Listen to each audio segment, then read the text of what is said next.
Oke, kembali lagi kita akan membahas tentang tutorial atau responsi tugas besar struktur baja 1.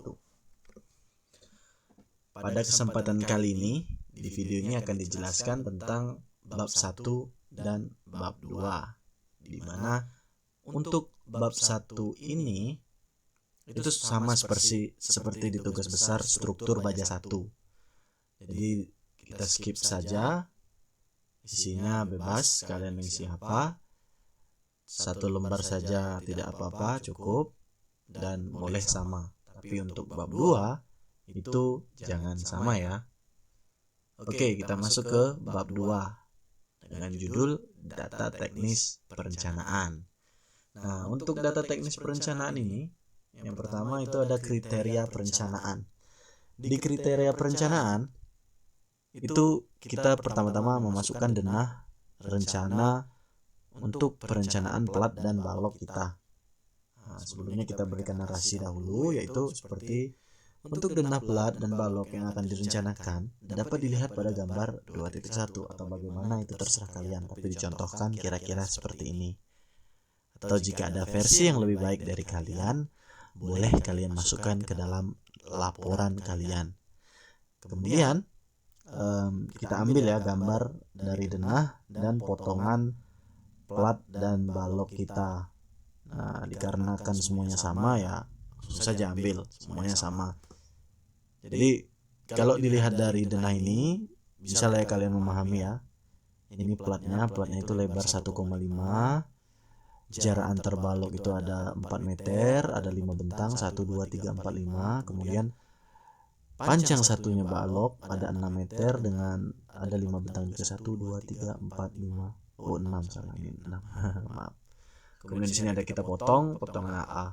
Nah, ini dari gambar ini menunjukkan ini balok. Nah, kemudian yang seperti ini, seperti kotak ini itu kolom ukuran 600 kali 600 TYP. Maksud TYP itu adalah tipikal. Jadi semua denah ini ukuran baloknya sama, 600 kali 600. Kemudian ini bentuk dari potongan AA. Kita bisa lihat untuk jarak bersih, ini namanya jarak bersih atau LN ya. Itu jarak as ke as plat dikurang oleh lebar balok. Nah, lebar baloknya nanti bakal kita cari di preliminary design. Nah, oke. Nah, untuk data teknis perencanaannya adalah sebagai berikut. Panjang balok 6 meter, bisa kita lihat dari gambar. Kemudian panjang plat itu ada 2, plat yang biasa nih, plat ini panjangnya 4 meter. Kemudian ada panjang plat cantilever itu 1,5 meter. Kemudian mutu baja yang digunakan atau mutu tulangan yang digunakan adalah tegangan lelehnya 420 MPa. Ini nanti digunakan untuk desain tulangan betonnya. Kemudian mutu beton. Nah, mutu beton ini itu berdasarkan NIM ya. Nah, anggap saja NIM kita 9 atau ganjil, maka pakai 35. Kemudian konsep desainnya adalah LRFD. Beban mati tambahan itu 0,7 A. A itu adalah angka terakhir dari NIM kita. NIM kita 9, maka 0,79 kN per meter persegi. Nah, untuk beban hidup, oke, kita buka soal. Beban hidup ini berdasarkan lampiran 1. Nah, beban hidup itu berdasarkan SNI 1727/2013. Ini berdasarkan angka NIM terakhir kita. Angka NIM terakhir kita adalah 9. Itu fungsi gedungnya adalah sebagai ruang penyimpanan perpustakaan. Kita buka SNI-nya ya. Nah, itu berdasarkan tabel 4.1 di SNI 1727. Nah, kita lihat perpustakaan di ruang penyimpanan, maka beban hidup kita adalah 7,18. Kita masukkan beban hidup 7,18. Oke. Kira-kira untuk data teknis perencanaan mungkin cukup sampai di sini.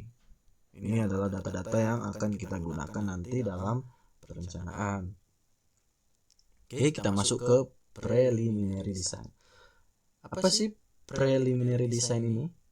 Nah, preliminary design ini bisa dikatakan dengan kalimat sederhananya adalah desain awal atau batasan desain, boleh kita katakan seperti itu, di mana di sini kita akan menentukan tebal minimum dari plat kita, tinggi minimum dari balok kita, atau dimensi plat dan balok kita itu bagaimana. Nah, di preliminary design inilah kita menentukannya.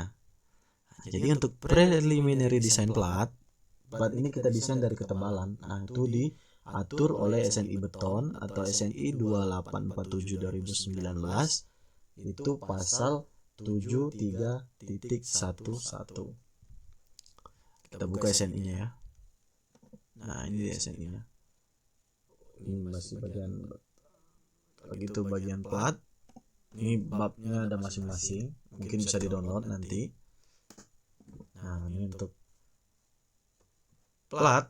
Nah, kita melihat menentukan ketebalan minimum itu melihat dari kondisi perletakan atau tumpuan dari plat kita. Nah, plat kita tadi ada cantilever. Kemudian kalau kita lihat dari denah, itu salah satu ujungnya menerus. Ini kan bebas ya. Salah satu ujungnya menerus. Ini juga di sini kan eksterior, maka salah satu ujungnya menerus ke sana. Nah, jadi pada code atau standar ini kita akan pakai satu ujungnya menerus dan cantilever. Nah, dimasukkanlah ke dalam laporan kita. Kira-kira seperti inilah. Berdasarkan tabel 7311 SNI Beton 2019, ketebalan plat adalah sebagai berikut. Untuk plat cantilever kita pakai L/10.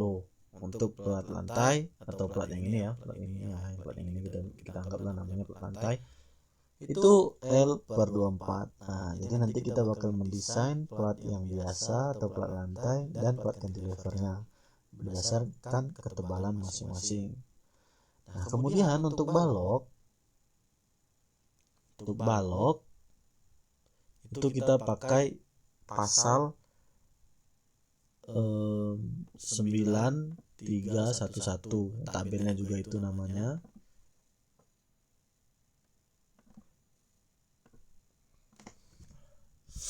Kita buka dulu.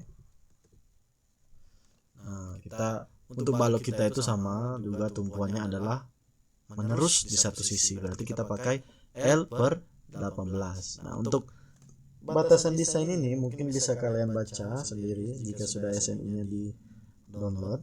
Jadi pahamin setiap kalimat dari pasalnya agar lebih paham. Oke.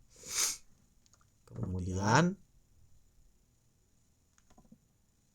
kita masukkanlah ke dalam sini tinggi balok atau H adalah L/18,5. Nah, kemudian untuk lebar balok atau B itu kita bisa pakai rumus setengah dari H. Jadi nanti kalau kita dapat nilai H-nya itu kita kalikan dengan 0,5 atau setengahnya.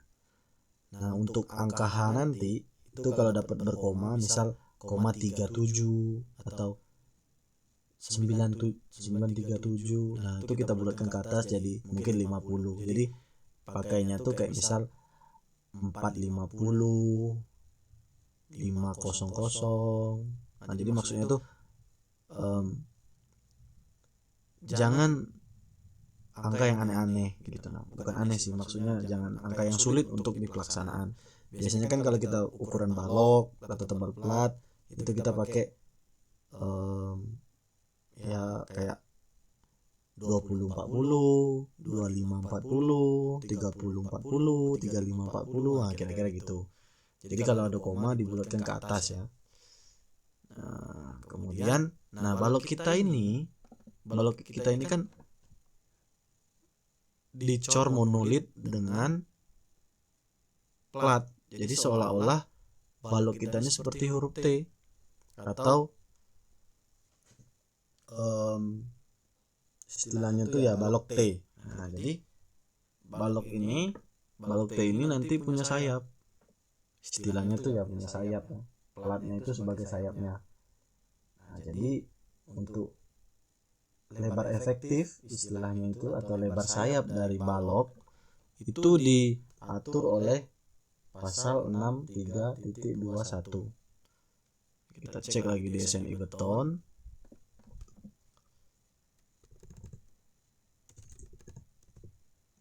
Nah, untuk balok geometri balok T, batasan dimensi lebar sayap efektif. Nah, nih lokasi sayap. Jadi kalau misalnya lokasi sayap ini kedua sisi atau satu sisi, itu kita bisa lihat. Nanti kan kita ngedesain itu antara salah satu dari ini ya. Nah, misalnya kita desain balok yang ini.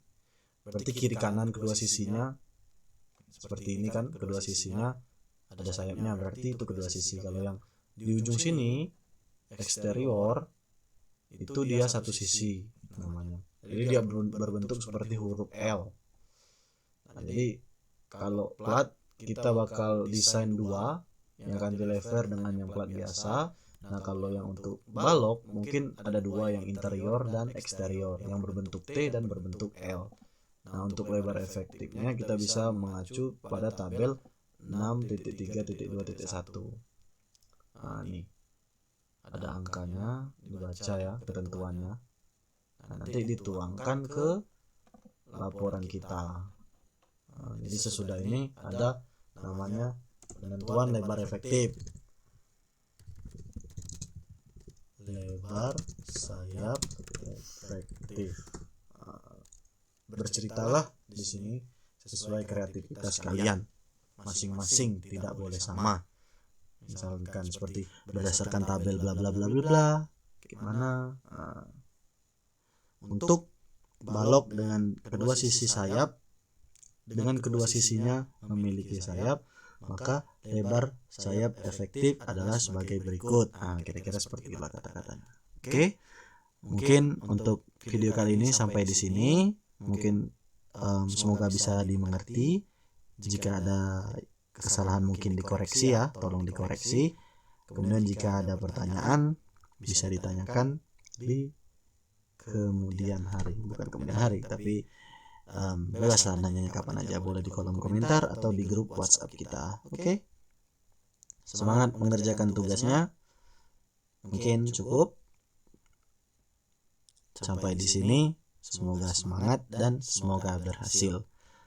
Bye.